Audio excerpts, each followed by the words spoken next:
بسم اللہ الرحمن الرحیم۔ السلام علیکم ورحمۃ اللہ وبرکاتہ۔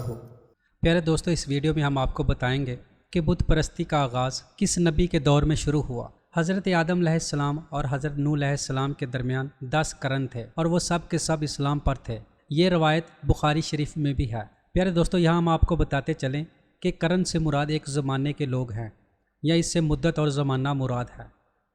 ان اچھے اور نیک زمانے کے لوگوں اور قوموں کے بعد ایسے حالات و واقعات ظاہر ہوئے ہیں کہ جس کے نتیجے میں شرک اور بت پرستی نکلی۔ پیارے دوستو، ود، سواق، یغوث، یعوق اور نصر یہ نوح علیہ السلام کی قوم کے نیک لوگوں کے نام ہیں۔ جب یہ لوگ دنیا سے رخصت ہو گئے تو شیطان نے ان کی قوم کے دلوں میں یہ بات ڈالی کہ جن جگہوں میں وہ بیٹھا کرتے تھے وہاں ان کے مجسمے بنا کر رکھ لو اور انہی کا نام رکھ لو۔ انہوں نے ایسا ہی کیا اور ان کی عبادت و پوجا نہیں کی تھی۔ جب یہ مجسمے بنانے والے ہلاک ہو گئے اور علم اٹھ گیا تو ان بتوں اور مجسموں کی پوجا پاٹ شروع ہو گئے۔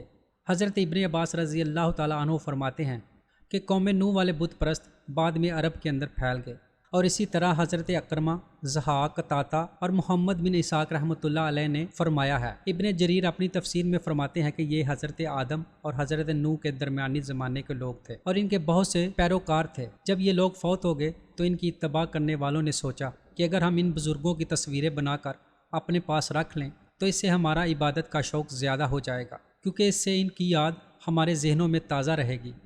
تو یہ سوچ کر انہوں نے ان نیک لوگوں کی تصویریں بنا لیں۔ پھر جب یہ فوت ہو گئے تو ان کے بعد والوں کے پاس ابلیس آیا اور کہنے لگا کہ تم سے پہلے لوگ ان کی عبادت کیا کرتے تھے اور اسی وجہ سے ان پر بارش برستی رہتی تھی۔ تو ابلیس کے کہنے پر ان بعد والے لوگوں نے بھی ان کی عبادت شروع کر دی۔ حضرت عروہ بن زبیر رضی اللہ تعالیٰ عنہ فرماتے ہیں کہ ود، یغوث، یعوق، نصر حضرت آدم علیہ السلام کی اولاد تھے اور ود ان سب سے بڑا تھا اور زیادہ نیکوکار تھا۔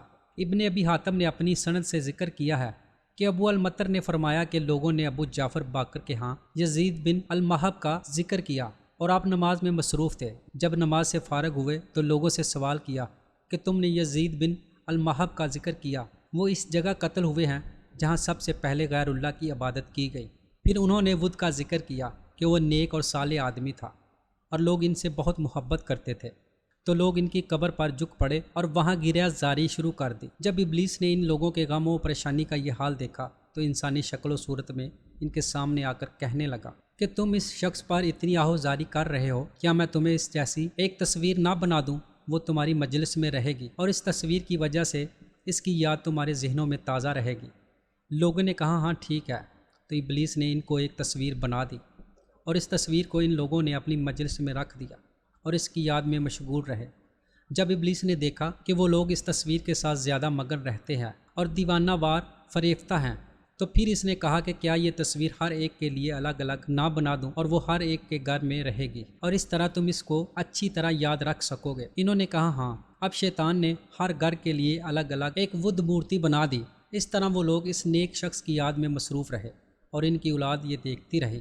اس طرح نسل در نسل یہ سلسلہ چلتا رہا۔ آخرکار ان کی یاد کا سلسلہ ختم ہوا اور ان کی اولاد نے ود کے بت کی پرستش شروع کر دی۔ تو سب سے پہلے اللہ کے سوا ود بت کی پرستش کی گئی۔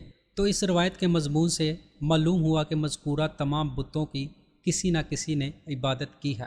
حضرت ام سلمہ اور حضرت ام حبیبہ رضی اللہ تعالیٰ عنہ نے حضور نبی کریم صلی اللہ علیہ وسلم کی خدمت میں ایک گرجے کا ذکر کیا جو انہوں نے حبشہ کے علاقے میں دیکھا تھا۔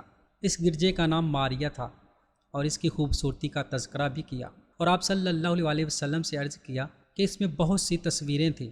تو آپ صلی اللہ علیہ وسلم نے ارشاد فرمایا کہ ان میں سے جب کوئی نیک آدمی فوت ہو جاتا ہے تو وہ اس کی قبر پر مسجد بنا لیتے ہیں اور اس میں اس شخص کی تصویر بنا کر رکھ لیتے ہیں۔ یہ اللہ کے ہاں اللہ کی مخلوق میں سے بدترین لوگ ہیں۔ پیارے دوستو، اس ساری تحمید کا مقصد یہ ہے کہ جب زمین پر فساد پھیل گیا اور ہر طرف بتوں کی پوجا عام ہو گئی تو اللہ تعالیٰ نے اپنے بندے نوح کو رسول بنا کر بھیجا تاکہ وہ اللہ کی عبادت کی طرف لوگوں کو بلائیں اور غیر اللہ کی عبادت سے روکیں۔ پیارے دوستو، یہ تھی ہماری آج کی ویڈیو اور ہم امید کرتے ہیں کہ آپ کو ہماری یہ آج کی ویڈیو پسند آئی ہوگی۔ اگر پسند آئی ہے تو ویڈیو کو لائک کیجیے اور اپنے دوستوں کے ساتھ شیئر لازمی کیجیے، اور اگر ابھی تک آپ نے ہمارے چینل کو سبسکرائب نہیں کیا تو اس کو سبسکرائب کر کے آل نوٹیفیکیشن کو آن کرنا مت بھولیے۔ تاکہ ہماری ہر نئی آنے والی ویڈیو کا نوٹیفیکیشن آپ دوستوں کو سب سے پہلے اور بآسانی مل سکے۔ تو ملتے ہیں ایک نئی ویڈیو میں، تب تک کے لیے السلام علیکم ورحمۃ اللہ۔